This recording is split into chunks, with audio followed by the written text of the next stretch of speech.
Hi guys, I'm Nivita. இந்த வீடியோல 12th standard botany principles and process of biotechnology அப்படின்ற லெசன்ல இருக்கக்கூடிய 8th one அதோட எக்ஸ்பிளனேஷன் தான் பார்க்க போறோம்.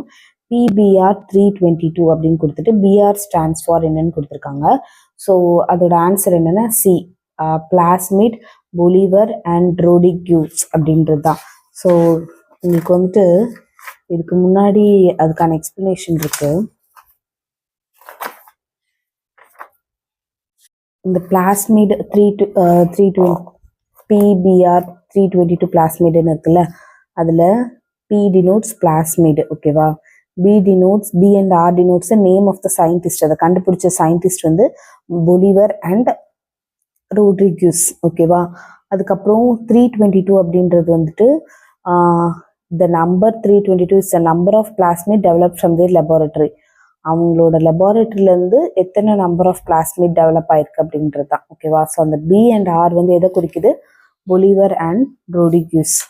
ஸோ பட் இங்கே ஆப்ஷன் என்ன கொடுத்துருக்காங்கன்னா bacterial recombination, bacterial replication, Baltimore அதெல்லாம் கொடுத்துருக்காங்க. ஸோ ஆன்சர் வந்துட்டு பிளாஸ்மிட், பொலிவர் அண்ட் ரோட்ரிக்யூஸ் அப்படின்றது தான். தேங்க்யூ ஃபார் வாட்சிங்.